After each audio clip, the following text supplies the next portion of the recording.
दबा दिया सब, चारा डाल दिया, चारा डाल दिया, खिला पिला दिया उसको।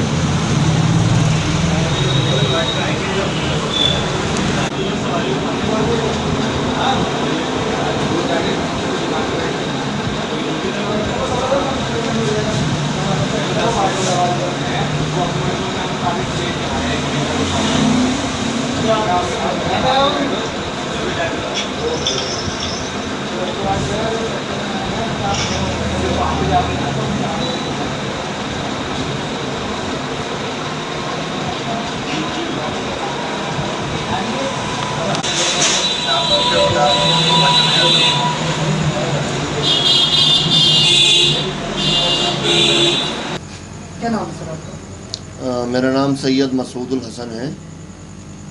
तो आप क्या व्यापार कर रहे हैं कोरोना के? देखिए, हम लोगों ने ऑनलाइन प्लेटफॉर्म बनाया है, एक वेबसाइट बनाई है जिसमें हम लोग किसानों के फ़ायदे के लिए इस काम को कर रहे हैं कि उनके पास जो पशु हैं, ख़ास तौर से बकरे वगैरह जो हैं, उनको उनके फ़ोटो वगैरह मंगाते हैं हम। उसके बाद वो वेबसाइट पर अपलोड करके और किसानों के जो रेट होते हैं वो ग्राहकों को तक बताते हैं, और ग्राहक जो पसंद करता है वो बकरा हमारी वेबसाइट पे ले सकता है।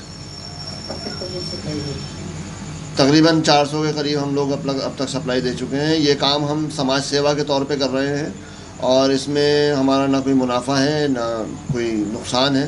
तो जिस तरह से इस वक्त जो कोरोना का काल चल रहा है और पूरे भारत के अंदर ये बहुत बड़ा एक वो बन चुका है, एक आपदा बन चुकी है, तो उससे बचने के लिए कभी ईद का मौका है, बाज़ार लगते हैं गांव देहात के अंदर, वो बाज़ार भी नहीं लग पा रहे हैं, जिसकी वजह से किसानों को बहुत परेशानी हो रही है, उनकी आर्थिक स्थिति बहुत ख़राब हो रही है। इसलिए हमने उनके लिए ये प्लेटफॉर्म, ये वेबसाइट डेवलप की है।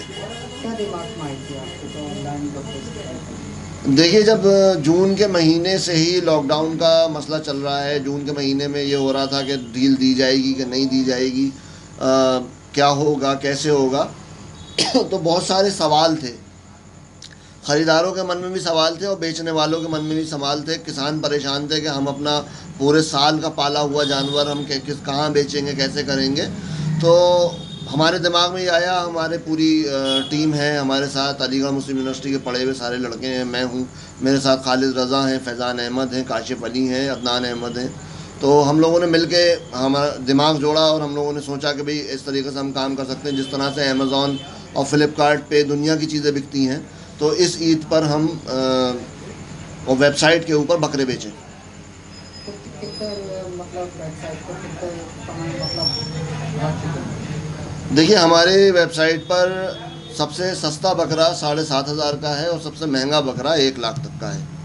और इसी रेंज में हमारे पास बकरे हैं, भेड़े भी हैं, हमारे पास भूटानी बकरे भी हैं और पहाड़ी बकरे भी हैं, अलग अलग तरीके के, अलग अलग नस्लों के, तोतापरी, यमुनापारी और राजस्थानी, कई सारे बकरे हैं। और इनफैक्ट मैं आपको एक बात ये बताना चाहूँगा कि महाराष्ट्र सरकार ने भी एक इनिशिएटिव लिया था, मगर वो शायद उनका कामयाब नहीं हो पाया। उन लोगों ने भी कहा था कि वो लोग महाराष्ट्र सरकार की तरफ से वेबसाइट बनाई जाएगी और फिर बकरा उस पर किसानों को लिए दिया जाएगा, किसान उस पर आराम से बकरा अपना डाल करके बेच सकता है, मगर वो कामयाब नहीं हो पाया। मगर हमने ये कामयाब मॉडल बना करके तैयार कर किया है, और हम चाहेंगे कि सरकार अगर इसमें हमसे मदद लेना चाहे तो हम पूरी तरह से उनकी मदद को तैयार हैं।